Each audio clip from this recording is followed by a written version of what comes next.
Assalamualaikum warahmatullahi wabarakatuh. Perkenalkan, saya Diva Rusdi Nursa Putri dengan NIM 81114200042, nomor absen 40, akan menjelaskan sedikit mengenai kasus Nikaragua demi memenuhi nilai ujian akhir semester mata kuliah Hukum Internasional. Baik, langsung saja ke penjelasannya. Kasus Nikaragua adalah kasus yang ditangani oleh Mahkamah Internasional di tahun 1986. Kasus tersebut diawali dengan adanya suatu masalah internal Nikaragua, yang kemudian Amerika Serikat ikut campur dan terlibat aktif pada kasus tersebut. Nikaragua menganggap bahwa keterlibatan Amerika makin mempersulit keadaan, yang bahkan menyebabkan eskalasi pada urusan internal Nikaragua itu sendiri. Bahkan Nikaragua menyatakan Amerika melakukan beberapa tindakan yang bertolak belakang dengan kaidah-kaidah hukum internasional. Tindakan yang dilakukan Amerika antara lain peletakan ranjau di wilayah laut Nikaragua yang menyebabkan rusaknya kapal-kapal Nikaragua yang berada di wilayah tersebut. Amerika juga melakukan perusakan terhadap beberapa fasilitas sipil dan militer Nikaragua, yang juga membantu para gerilyawan yang ingin menggulingkan pemerintahan Sandinista yang berkuasa pada masa periode tersebut. Alasan utama Amerika Serikat untuk melegalkan keberadaannya yakni besarnya campur tangan Nikaragua yang pernah dilakukan terhadap urusan internal negara tetangganya. Nikaragua membantah secara tegas tuduhan Amerika tersebut dan menyatakan bahwa keberadaan Amerika Serikat yang sebenarnya adalah bentuk intervensi militer yang sangat mengancam. Kondisi tersebut kemudian mengantarkan Nikaragua menempuh beberapa regulasi penyelesaian konflik internasional guna menuntut Amerika Serikat berdasarkan cara yang tertera dalam pasal 33 ayat 1 Piagam Perserikatan Bangsa-Bangsa. Lalu, bagaimana prosedur penyelesaian konflik internasional di Mahkamah Agung Internasional pada kasus Nikaragua dan Amerika Serikat ini? Cara penyelesaian konflik secara umum berdasarkan Piagam Perserikatan Bangsa-Bangsa, yaitu secara umum sengketa antara negara mayoritas diselesaikan dengan menempuh jalur negosiasi, karena para pihak sendiri yang mempunyai kebebasan untuk mendapatkan kesepakatan tersebut. Tetapi negosiasi bukan merupakan satu-satunya cara menyelesaikan konflik, terutama apabila negara yang terlibat konflik tidak memiliki hubungan diplomatik. Pada pasal 1 Piagam PBB diterangkan bahwa tujuan dari PBB ialah mengadakan tindakan yang tepat untuk mencegah ancaman bagi perdamaian.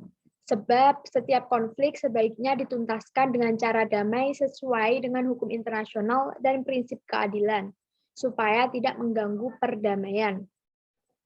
Cara penyelesaian berdasarkan Piagam PBB dalam pasal 33 ayat 1 yaitu negosiasi, penyelidikan, mediasi, konsiliasi, arbitrase, serta penyelesaian sesuai hukum melalui badan maupun pengaturan regional dan atau cara damai lainnya yang ditentukan sendiri.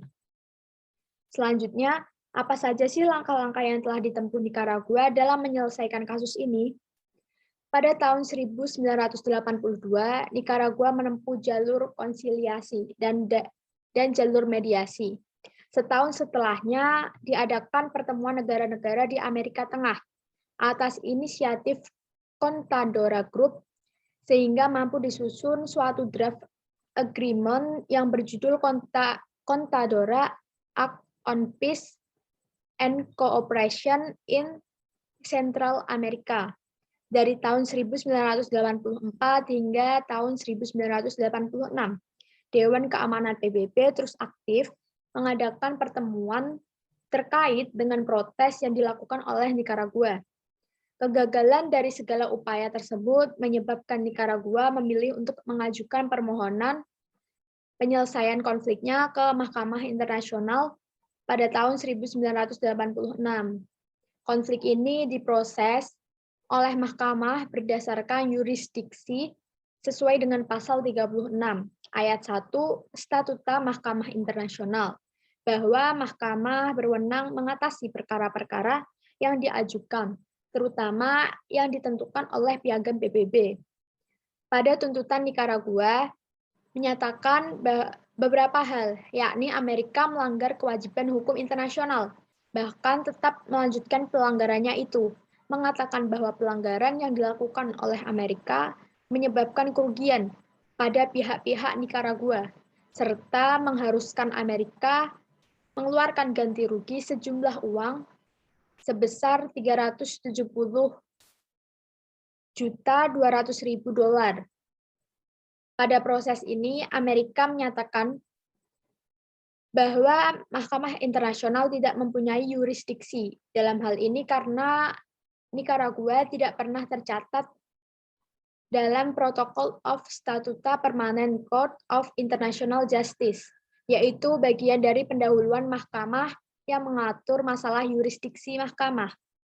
Akan tetapi, Mahkamah Internasional mendapatkan bahwa Nikaragua telah menyatakan diri terikat pada yurisdiksi mahkamah, yaitu Nicaragua 1929 Declaration, dan sudah bergabung dalam anggota statuta yang baru, sehingga memiliki yurisdiksi sesuai dengan pasal 36 statuta.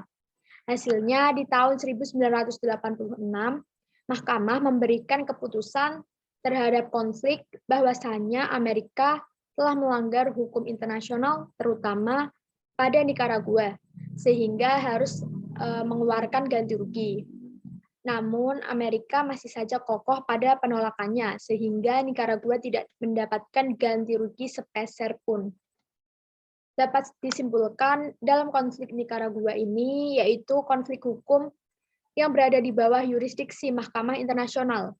Adapun regulasi yang ditempuh oleh Nikaragua sesuai dengan prosedural yang diatur oleh hukum internasional dalam Piagam PBB, yaitu memprioritaskan cara damai sebelum mengajukan sengketa ke Mahkamah Internasional. Keputusan Mahkamah Internasional mengatakan bahwa Amerika melanggar hukum internasional, terutama terhadap Nikaragua sehingga wajib membayar kerugian Nikaragua. Namun ternyata Amerika Serikat menolak keputusan tersebut. Keputusan yang telah dikeluarkan oleh Mahkamah Internasional. Sekian penjelasan dari saya mengenai kasus Nikaragua. Apabila ada kesalahan baik kata maupun perbuatan yang disengaja ataupun tidak disengaja, mohon dimaafkan. Wassalamualaikum warahmatullahi wabarakatuh.